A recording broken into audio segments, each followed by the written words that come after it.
সেন্টাই আসো না। হ্যালো সবাইকে, আমি পারমিতা।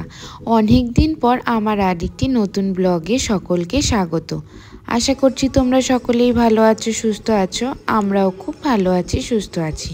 যেই দিনের এই ব্লগটি, সেই দিন ছিল শনিবার, মানে 13ই ডিসেম্বর। আর সকাল সকাল ঘুম থেকে উঠে আমরা একটু চা খেয়ে ফ্রেশ হয়ে নিলাম। পরোটা খাবে? বাপ রে, মামাইকে দেবো? না না, মামাইকে দেবো। এই তুই উঠছিস না কেন? তুই ধরে ঘুমাচ্ছিস কেন? হ্যাঁ, ও আবার রুটি বা লুচির থেকে বেশি ভালোবাসে পরোটা, অবশ্য লুচিও খুব ভালোবাসে। তো ওই জন্য বলে দিল পরোটা আর হলো আলুর তরকারি খাবে। শীতের সকালে তো ঘুম থেকে উঠতে ইচ্ছেই করে না, তাই যাই হোক তড়িহড়ি করে তো উঠতে তো হবে, খাবার বানাতে হবে, সব কিছু করতে হবে। তো সেদিন যেহেতু শনিবার ছিল, তাই জন্য মাকে বললাম একটু ধোকা করো, আর বেগুন পোড়া তো বটেই। শনিবার বেগুন পোড়া খাবো না, না হলে তো পাপ দিয়ে দেবে। আর ধনে পাতাগুলো নষ্ট হয়ে যাচ্ছিল, মা বলেছিল খাবার আগে ধনে পাতার বড়া করে দেবে। তো যাই হোক, আমি তারপরে ফ্রেশ হয়ে স্নান টান করে এসে ছেলেকে খাইয়ে, মানে ওমকে খাইয়ে, আমি হাতটাকে একটুখানি সেঁকে নিচ্ছিলাম, কারণ হাতে কোনো সার পাচ্ছিলাম না বলে। এত ঠান্ডায় কি করেই বা হাতে সার পাওয়া যাবে, প্রচণ্ডই তো ঠান্ডা না এখানে, তো কিছুই মানে বোধ পাচ্ছিলাম না। তারপরে আমাদের খাবার খেতে না খেতেই আবার তারপরে তো কিছুক্ষণ পরেই আমাদের আবার লোকও চলে আসলো, কারণ এই কদিন পরেই তো আমাদের বাড়ি ছেড়ে দিতে হবে, কারণ আমাদের তো দিল্লিতে যাওয়ার প্রোগ্রাম হয়েই গেছে মোটামুটি। তো তোমরা এই ব্লগটা দেখতে থাকলে আস্তে আস্তে জানতেই পারবে আমরা কবে কোথায় যাচ্ছি। কি করবি তুই এখন? ফোন দেখবো।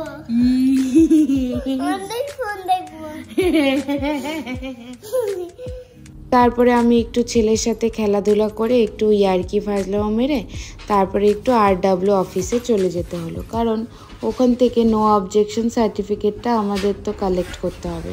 মানে এই কাগজটা দিয়ে গেছিলো, সেই কাগজটাতে আমাদের ওখান থেকে RW অফিস থেকে সাইন করিয়ে আনতে হবে, যাতে আমাদের গেটে কোনো প্রবলেম না হয়। অফিসে গিয়ে ওই অফিসের কাজটা করে আবার বাড়ি ফিরে এসেছি। বাড়ি ফিরে আবার ওমকে নিয়ে একটুখানি একটা জায়গায় যাচ্ছি। যেই না দেখলো আমি বেরোচ্ছি, সাথে সাথে বলছে মা আমিও যাব। ঠিক আছে, ঘরে যখন বসেই আছিস কি দুষ্টুমিই করবি, নয়তো নিনের মাথাটা খাবে। সেই জন্য ভাবলাম যে চল আমার সাথে ঘুরেই আয়। তো আমরা যাচ্ছি একটুখানি ওই সবজির দোকানে, তারপর একটুখানি আমাকে বলেছে খাওয়া দাওয়াও করাতে হবে, মানে আমাকে চিপস নয়তো কিছু একটা কিনে দিতে হবে। তো চিপসের থেকে বড় কথা হচ্ছে ওই চিপস আর কি খাবে, তাহলে ভাবলাম যে ঠিক আছে আমরা তো বেরোচ্ছি যখন, কোনো খাবারের দোকান থেকে কিছু কিনে দেবো, তাহলেই হবে, তাহলে সন্ধ্যের খাবারটাও হয়ে যাবে। পিছাও পিছাও।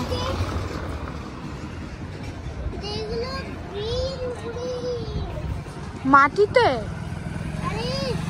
পূর্ণিমার আলোতে রাস্তাটা বেশ আলো আলোই লাগছিল, আর এমনিতে একটু অন্ধকার আচ্ছন্নই থাকে। চণ্ডীগড় জায়গাটা খুবই গোছানো একটা শহর।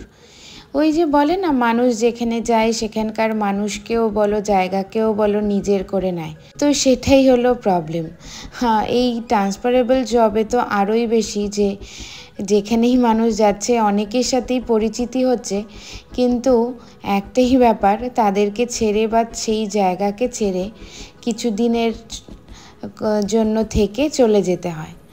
নতুন নতুন মানুষের সাথে মেশা, নতুন রকমের ভাবে জানা, সব কিছু মিলেমিশে একটা ব্যাপার হয়ে যায়। তো যাই হোক, এখানে এতদিন ছিলাম, তো সব জায়গার যেখানেই মানুষ থাকুক না কেন, তার জায়গাটা পছন্দ না হলেও ধীরে ধীরে পছন্দ হয়ে ওঠে।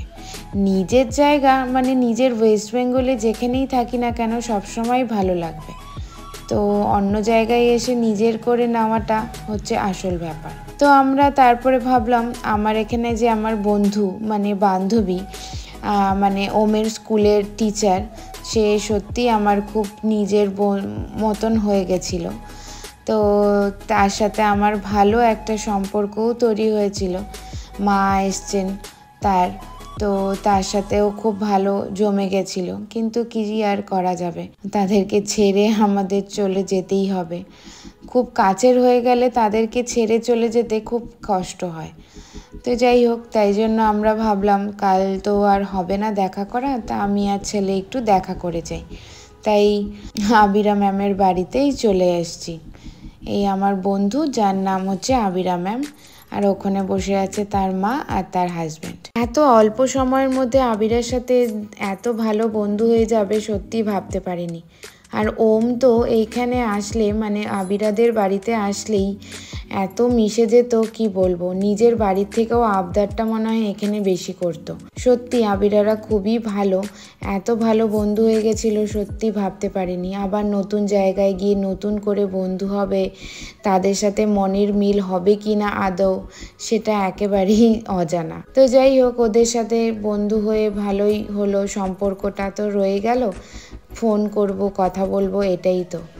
তারপর ওর বাড়ি তো অবভিয়াসলি কলকাতার দিকে, কখনো না কখনো ফোন নাম্বার আছে, দেখা হবে, কথা হবে, কন্ট্যাক্টস থাকলেই সব কিছু হয়ে যায় আজকাল। সব থেকে হাসির বিষয়, আমি ভিডিও ক্লিপগুলো যে নিয়েছি কথা বলতে বলতে খেয়ালই করিনি এগুলো যে স্লোমো হয়ে গেছে। পরে এডিট করার সময় বুঝতে পারছি যে এগুলো তো স্লোমো, ক্লিপগুলো তো আর চেঞ্জও করা যাবে না। যাই হোক, এগুলোই আমি ভিডিওতে দিয়ে দিলাম। ঠাম্মির কাছে যাও।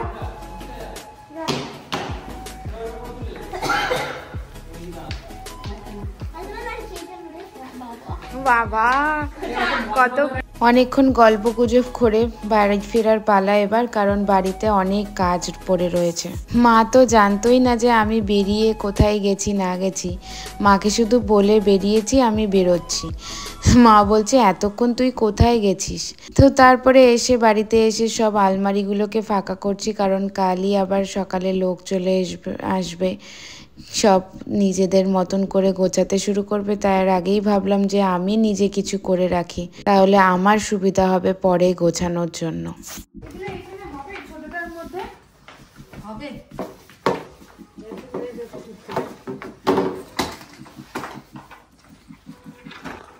তোমাকে কিছু করতে হবে না, আমি করে নিচ্ছি। ব্যাস ব্যাস। আরে তোকে কিডন্যাপ করলে চোরের মাথা খারাপ হয়ে যাবে।